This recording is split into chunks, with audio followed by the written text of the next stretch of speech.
Hello, everyone. This is John Brassard Jr., the Kitchen Table Historian. It's so good to be back with you again to tell you another story that your grandma didn't want you to hear.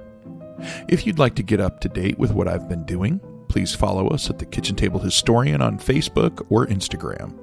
Do you have comments, concerns, or story ideas? Email me on my website, www.johnbrassardjr.com.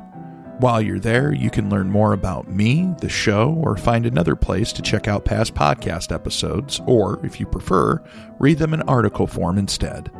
And you folks have kept those positive reviews coming in. Thank you to everyone who's left one. I greatly appreciate it.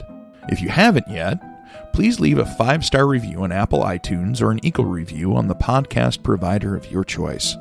You don't have to write anything. Just tap or click on the empty stars and the review will be submitted. This helps more people see us so that they can hear these great stories from America's past.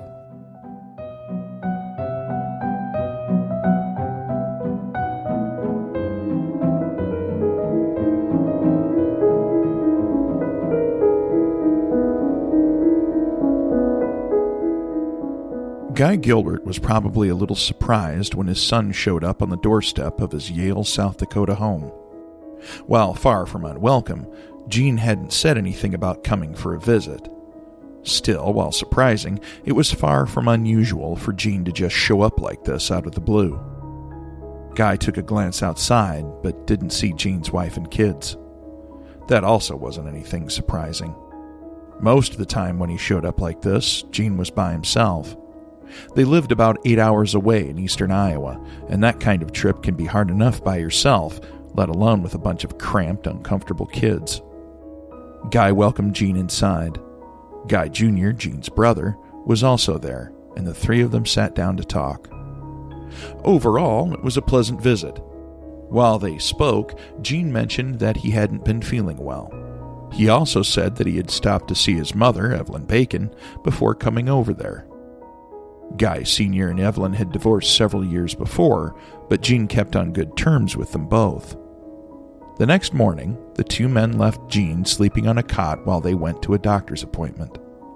When they returned that afternoon, they found Gene dead. He had committed suicide by shooting himself with a revolver. The gun was lying on his chest, and a suicide note addressed to Guy Sr. was laying on the floor nearby. Guy and his son immediately called the police. As Gene's body was collected and an investigation begun, thoughts quickly turned to Gene's family back in Iowa. His wife, Bonnie, and his 5 children had to be told. Law enforcement in South Dakota called the Clinton County, Iowa Sheriff's Department and asked them to contact the family. Michael Galusha, who had only been on the job for a few days, was among a group of deputies sent to the Gilbert home to deliver the bad news. When they arrived at about 5 p.m., there wasn't anyone home. It was their understanding that Bonnie was a devout Jehovah's Witness, and they thought that maybe the family was attending services in nearby Maquoketa. The sheriff's department called Maquoketa police to see if they couldn't locate the family at the Kingdom Hall. One officer, Kurt Groover, knew some of the Jehovah's Witnesses in the area and was aware that they didn't hold any church services on Saturday nights. He called some of his contacts in that community, asking them if they had seen Bonnie and the kids. After some more searching, Groover was able to find someone with the Gilbert's phone number. He called the house, hoping that someone would answer. No one did. None of this seemed right. They had one individual, Gene Gilbert, confirmed dead in South Dakota. According to everything that they knew, Bonnie and all of the children mostly kept to themselves at the family home. It started to seem awfully strange that a group that was always home suddenly wasn't answering their door. After 4 hours of searching everywhere that they could, all of the officers started to get a very bad feeling about everything that was happening. With mounting concerns, Officer Galusha, along with another sheriff's deputy and an Iowa State trooper, went to the Gilberts and forced their way inside. They were met with only silence. They announced themselves, calling out to anyone who might be home. No answer. The 3 officers entered the house, going from room to room, searching for the family. They kept calling out, only to be met with a thick, almost oppressive stillness. Finally, they climbed the stairs to where the bedrooms were. There, to their horror, they found Bonnie and all 5 children. Everyone was dead, apparently shot to death. Whatever the officers had prepared themselves for, it surely wasn't this. Feeling hollow, the men went back outside and called the police dispatch. On just his 4th day on duty, Michael Galusha had helped to discover what would become one of the worst mass homicides in Iowa history. An investigation was started immediately. The Clinton County coroner, Salvador Borra, arrived and the bodies of all 6 family members, Bonnie, 34, Dawn, 13, Michelle, 10, Jason, 8, Jean, 2, and Rochelle, only 10 months old, were removed by ambulance. Delmar was a small town, and several locals gathered on the front lawn of the Gilbert home. They watched in disbelief as the family was taken away, shocked at what had happened in their very midst. A large crowd of reporters, cameramen, and photographers intermingled with them.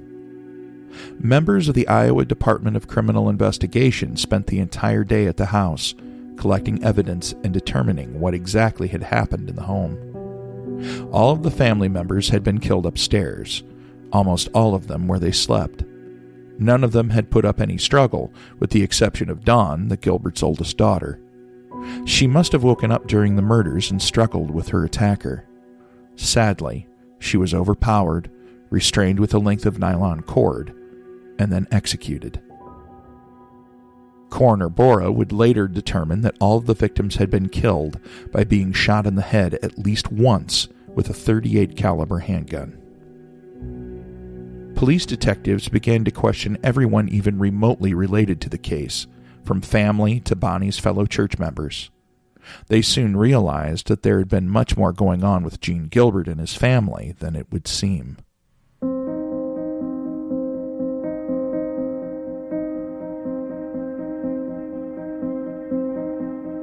Gene Gilbert was born in South Dakota in 1952. He enlisted in the Army when he was 17 years old. He spent the majority of his enlistment stationed in the Pacific Northwest in Germany. Also during that time, he married for the first time. In what was thought by some to be a way to keep himself from being sent to Vietnam, Gilbert disappeared for nearly 2 months. The Army officially listed him as AWOL, or absent without leave. While he was gone, Gilbert stayed in contact with his mother in South Dakota, whom he was close to. She convinced him to turn himself in, which he did. Army officials immediately sent him to a military jail in Kansas. For the next 6 months, Gilbert had time to reevaluate his life and make some serious decisions about his life. When he was released, he decided to re-enlist for another 3 years. Although Gilbert and his wife stayed married through that time, they divorced shortly after his official discharge.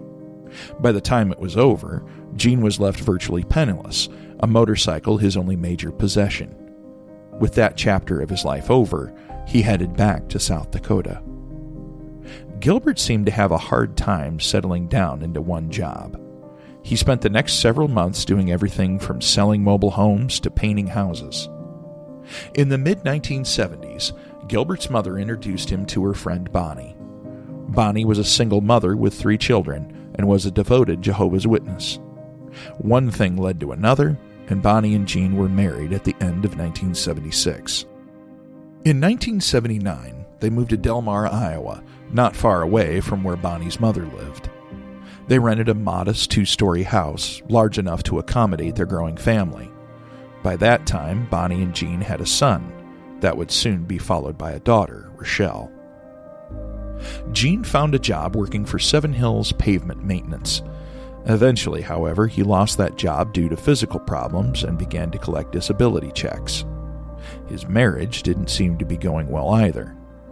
According to some of her friends, Bonnie seemed unhappy with her situation, and some claimed that she even seemed to be afraid of Gene. Outwardly, the children were well-mannered kids who were liked and did well enough in school. Those who knew them, however, suspected more was going on under the surface. According to Ethel Wentworth, a woman who lived nearby the Gilbert home, The children used to enjoy coming to play with her children at her house. She later said that they didn't seem to like being at their own home too much. The children's teachers noticed that the girls seemed sad a lot of the time. Dawn even gave one a gift. Attached to it was a note saying simply, "Thank you for loving me."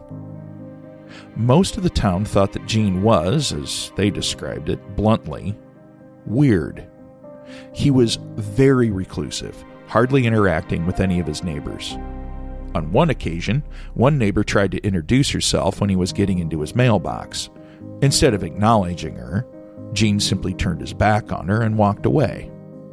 At home, with the children, he was a strict disciplinarian.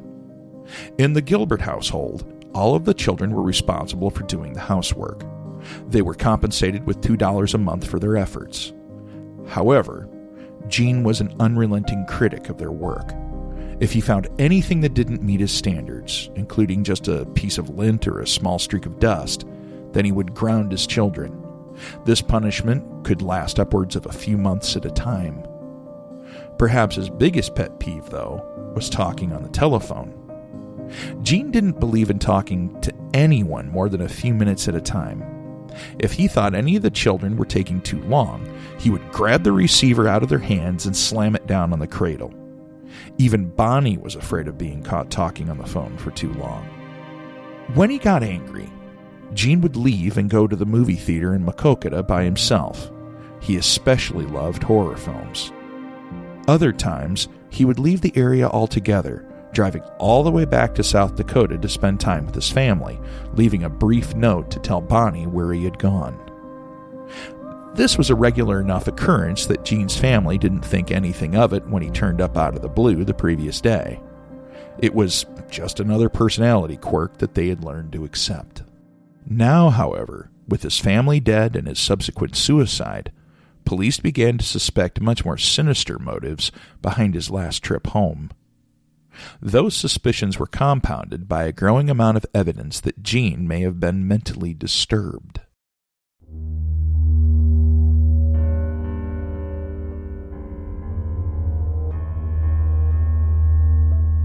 According to his former boss at Seven Hills Pavement Maintenance, Darrell Ross, Gene had experienced severe mental trauma while serving in the Vietnam War. Ross related that Gene used to tell him war stories while driving on longer trips about the killing that he had both seen and done in the war. These experiences left him damaged, and it was little wonder to Ross and any others that he had told these stories to why he exhibited odd behavior and stayed antisocial. Of course, the problem was that Gene had never served in Vietnam, although no one in Delmar or Maquoketa were aware of that fact. To make matters worse, one of Don's friends claimed that the previous summer, Gene had threatened to kill his family. Soon after, Bonnie had found a bag of knives and axes at the home. She took the cash to the owner of a nearby gas station to dispose of them. While any mental trauma that Gene might have had obviously hadn't come from service in Vietnam, he was under a severe strain. Around the same time that Gene had lost his job at the Seven Hills Pavement Company, Michelle got sick. This required them to make several trips to the University of Iowa hospitals in Iowa City, Iowa, for her treatment. Gene struggled to make ends meet with his unemployment checks, and it caused significant strain on the family. He managed, though, even keeping the rent on their house up to date. Still, that strain, that stress, was still there, and only getting worse. Was that why he was lying to people about serving in Vietnam? Why he had made up stories about awful things he had seen? Was it some kind of release for him, allowing him to continue to function? Did the trips to the movie theater serve the same kind of function, allowing Gene to decompress by escaping into the fantasy world of the horror films he enjoyed so much? There were a lot of questions, but no great answers. Still, it was clear to investigators that Gene Gilbert was a man under severe stress, and it was possible that constant pressure had turned him into a time bomb. More and more, he became their number one suspect. One major clue that they had was a .38 caliber handgun found in Gilbert's car in South Dakota. police were able to determine that Jean had bought it at a Kmart in Clinton, Iowa, a few weeks before the murders. Ballistics tests conducted by the Iowa Division of Criminal Investigation determined conclusively that it was the weapon used to murder Bonnie and the kids. There was now no doubt that they had been murdered by Jean Gilbert. While the murderer had been found, the discovery was bittersweet at best. Bonnie, Jason, Michelle, Dawn, Rochelle, and little Jean were all dead. The man who should have been their provider and protector had committed suicide after killing them while they slept. Ultimately, there was no definitive reason for the killings that anyone could determine. Not even the suicide note gave a motive. It didn't mention the family at all. The only thing that was known was that Jean Gilbert murdered his family as they slept, then traveled to his father's home in South Dakota and committed suicide. Jean was buried in South Dakota, while Bonnie and the children were buried in Bellevue, Iowa, close to where Bonnie's mother was living. There wasn't anything more to be done. There was little more to do than to try and take some kind of solace in that the truth was now known, and to hope that Jean would face the judgment of a higher power for his crimes. There were no more answers to be had, no justice to serve. There was only time and the desire to heal.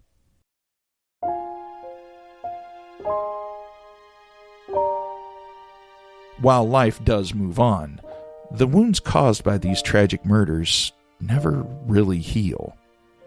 Bringing the killers to justice may provide closure, but it doesn't bring the dead back to life. And, contrary to the popular saying, time definitely does not heal all wounds. Sometimes it dulls or completely numbs the pain, but sometimes it doesn't do anything at all. The loss remains as hollow and as fresh as when it first happened. Bonnie was cut down in the prime of her life. Dawn, Michelle, Jason, Jean, and Rochelle had their lives cruelly ended before their journey had even really begun. While there is nothing that can be done to change their tragic end, we can remember them. We can remember them not for being the victims in a mass homicide, but rather for being full of life, of hope, of dreams for the future that was stolen from them. We can remember them for being human beings. You have been listening to John Brassard Jr., the Kitchen Table Historian. I thank you all for coming out this week, and I sincerely hope that you'll make your way back next time to hear another strange tale that your grandma didn't want you to hear. This podcast was written and performed by yours truly, with the title music performed by Bo Moonlight and additional music provided by Storyblocks. Until next time, remember that no matter how calm things seem in the Midwest, there's always someone out there making things just a little weirder.